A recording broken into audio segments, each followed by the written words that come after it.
Hey guys, my name is Kari. I am a wife and stay-at-home mom to three beautiful girls, and today I just wanted to share the birth story of my second child.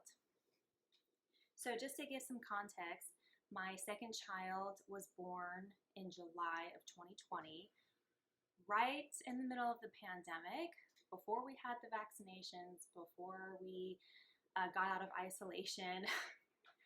And we were living in a new state. My husband had just gotten a new job right before the pandemic hit. So we were in a new state. We didn't know anybody.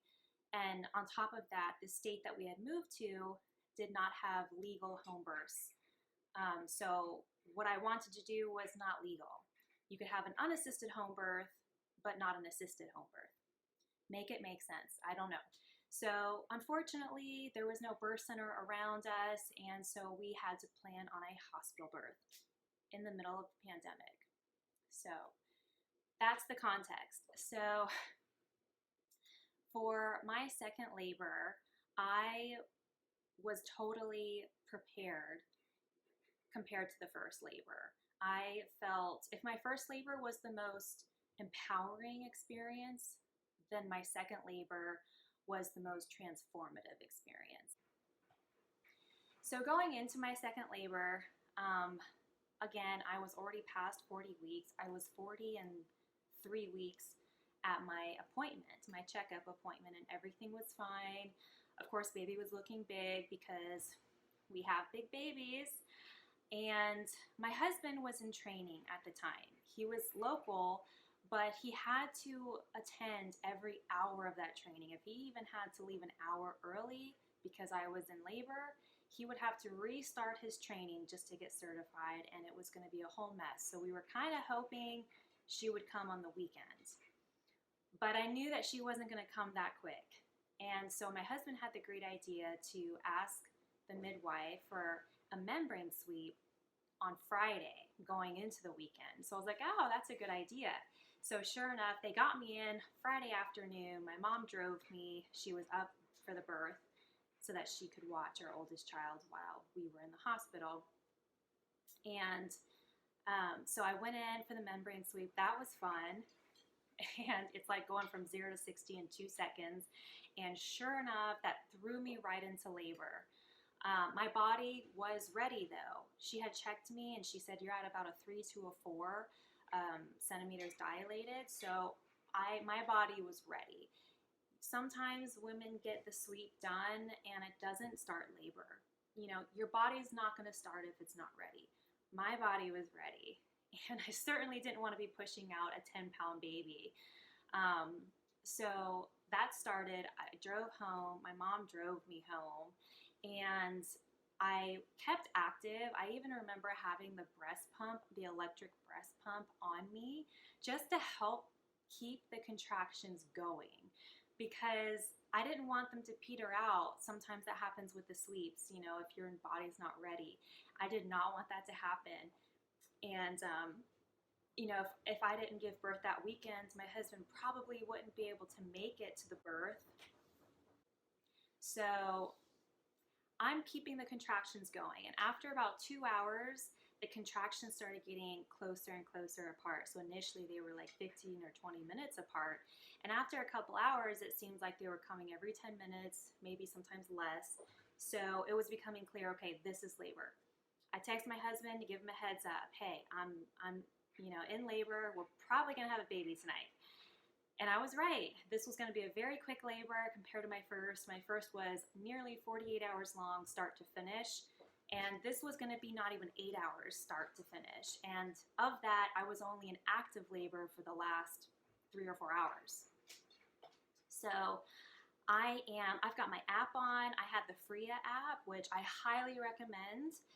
This is a free app you can get, and it has meditative music. It has a way to mark your contractions. So you hit start when you get a contraction starting, and it counts down for you. So you breathe with her. She has a lovely voice. It's very soothing. There's meditative music in the background, and it times your contractions for you instead of sitting there jotting them down like I did in the first birth. So it was very nice. I kept things very relaxed. I wasn't fighting the contractions. And all the preparation that I had done for the labor leading up to this point really paid off, because once the contractions really started going and getting, the pressure started getting more intense, I just was in the zone. I knew how to just breathe through it. I remember holding on to the sink in the bathroom and just opening my legs and just sort of gently squatting into the contractions, imagining myself opening up in the birth canal, just opening up for this baby to come through, not fighting it at all. Total opposite of my first labor. I felt totally in control. I wouldn't even call it pain at this point, although if it had been my prior self, I would have called it pain. So I felt in total control, which was very opposite of my first labor. And probably around 4 o'clock in the afternoon, so a couple of hours after the sweep, is when things started getting intense. And I was contracting every 3 minutes about for over an hour at that point. It was very clear there was no stopping this. It was snowballing so fast into active labor. I was definitely in active labor at this point, and I called the hospital to give them a heads up. And I told her how, I was contracting every 3 minutes for over an hour. I met the whole criteria. And she was like, honey, you should already be here. And I told her, not without my husband. I was waiting on my husband to get off. And, I was laying down in bed at this point just to help slow things down a little bit, because I knew if I was going to be standing up and moving around and on the ball, and it was just going to go by, and I didn't know if my husband was going to be able to make it. So finally my husband gets home. It's like 5:30 at this point, and he didn't realize how far along I was, because he gets in casual, go into the restroom, just taking his time. And finally, I got out of my trance for just a second to be like, we have to go right now. So finally we get to the hospital. It's 6:30 at night, and they have no space for me. Even though I gave them an hour heads up, they were slapped full on a Friday evening, of course. And I'm sitting in the waiting room. My contractions are 2 minutes apart at this point. And I'm like, I'm ready to push a baby out. And I don't care if it's in front of 10, 12 different people in this waiting room, this baby's coming out. And so thankfully that didn't happen. They got me back after about 15, 20 minutes. And, I don't think they realized how far along I was. I knew that I had pretty much I was right at transition, because I get this overwhelming urge to vomit, and that's what I was having.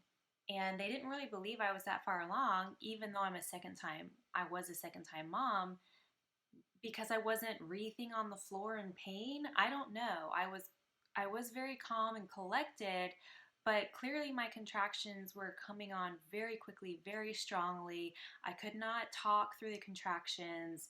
I had to become completely focused when they came on, and breathe and just focus on letting that contraction do what it needed to do and blocking everything else out. But they didn't realize I was that far along, even though I was telling them this baby's coming out. So anyways, finally I get into a triage room. That's where they put me. I'm by myself. They took my husband off somewhere else. That really, I still don't understand why they did that. I needed him there. I found myself alone in this triage room for 15 minutes. I had to get my gown on. The nurse, gave me the gown, and then she left. And I was by myself, feeling like I was going to be pushing a baby out soon. So I managed to get dressed somehow. I'm on the toilet, moaning and groaning, just through the pain though. It is getting harder to control the pain through the contractions and everything, but I'm still managing to stay in control, because I was able to put the gown on, and I'm on the toilet, and my husband finally comes in after 15 minutes of being on the toilet, and so I nearly sobbed in relief that he was there and that I wasn't alone. Can you imagine being alone and you're already through transition? It was scary. And finally, like another 10 minutes go by, and the midwife and the nurse come in, and they're like, we don't really have any room right now, so we're just hanging out. And I tell her, my waters are leaking. Like I felt them leaking when I got on the toilet. And so she said, no, it's probably just discharge, or maybe even some urine. It's fine. Like, because I wasn't, again, she wasn't thinking I was as far along as I was, as I knew I was. So I whipped open my gown and I looked at her, the stream of fluid coming down my leg, and I said, does this look like discharge to you? And she looked down, she goes, oh, let's get you in the delivery room. And so finally she was taking me seriously, and we slowly but surely made our way to the delivery room. That trip was a very long trip. It took us about 15 minutes, what would have normally taken 3 minutes, because I had to stop every minute. I was in transition, because I would have to stop every minute, take a deep breath to let that nausea pass. And I just remember trying to breathe through it. My husband's holding on to me. I slipped my sandals off because I really need to feel grounded when I'm in labor. And of course, the midwife was like, oh, you have to put your shoes back on. And I don't know why. I had to put the shoes back on. Keep in mind, I'm also wearing a mask. And she's reminding me mid-contraction, when I'm like ripping off the mask to actually just like breathe and get through the contraction.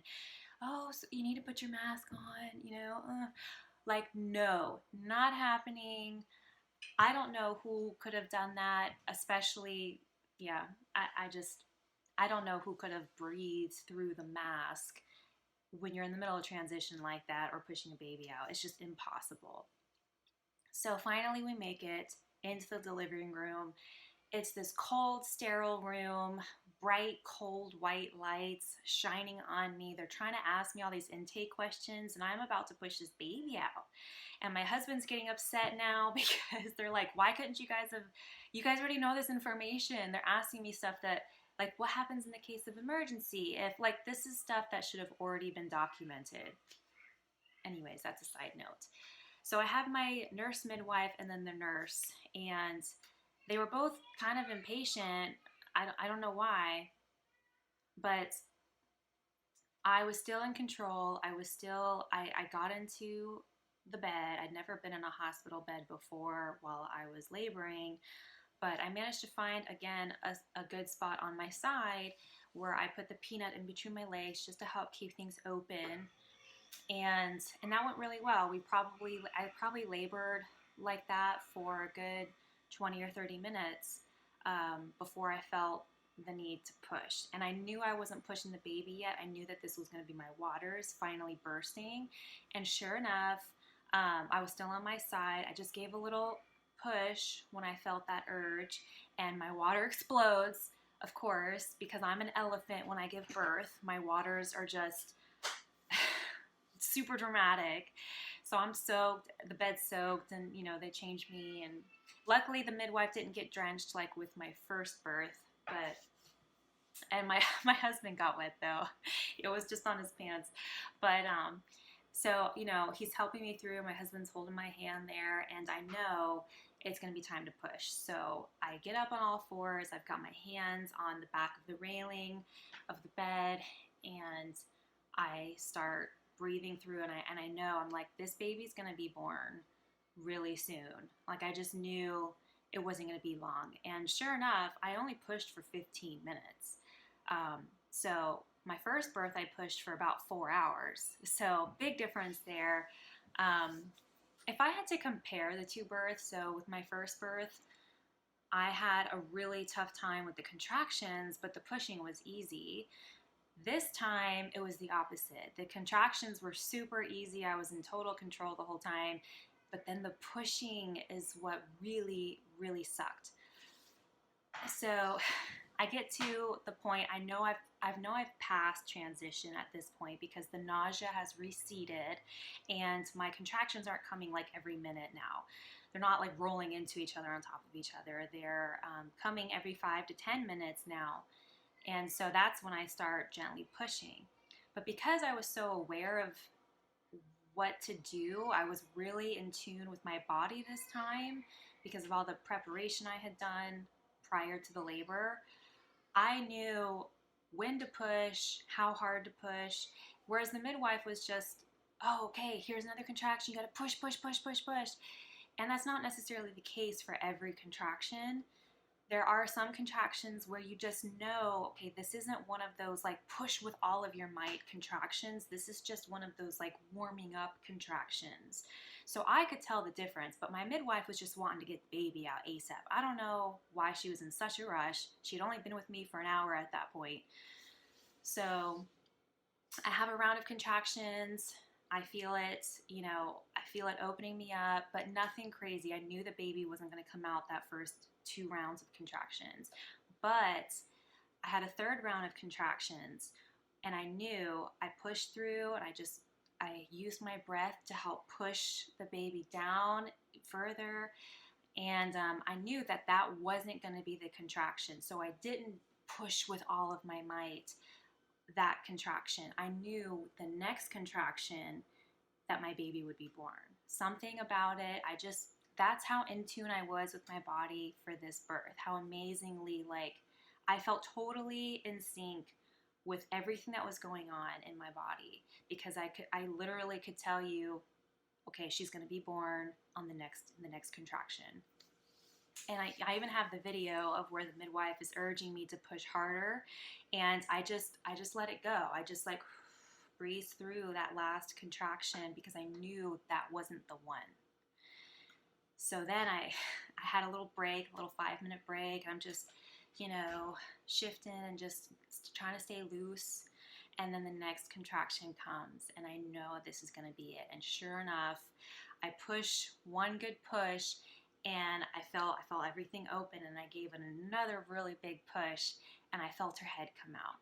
And honestly, that was super easy. I wouldn't even really classify that as painful. What was painful was the next push to get her body out.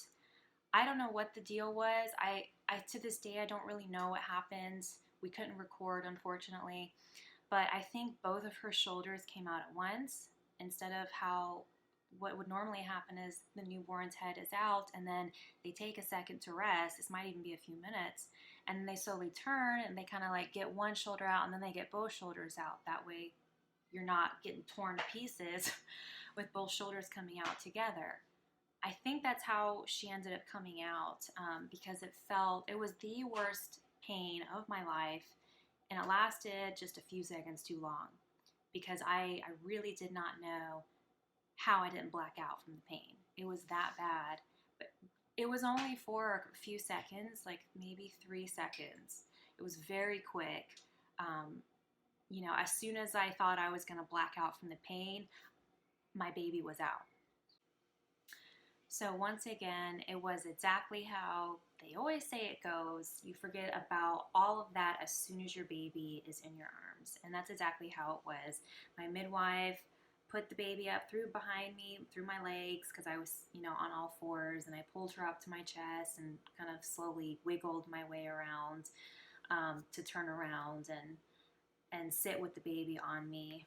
So after she was in my arms, none of that mattered. She was a big baby.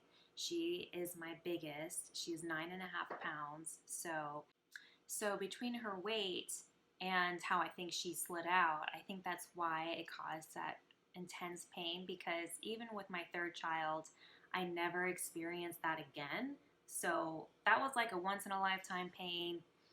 It was worth it, of course. So postpartum, that experience was really bad.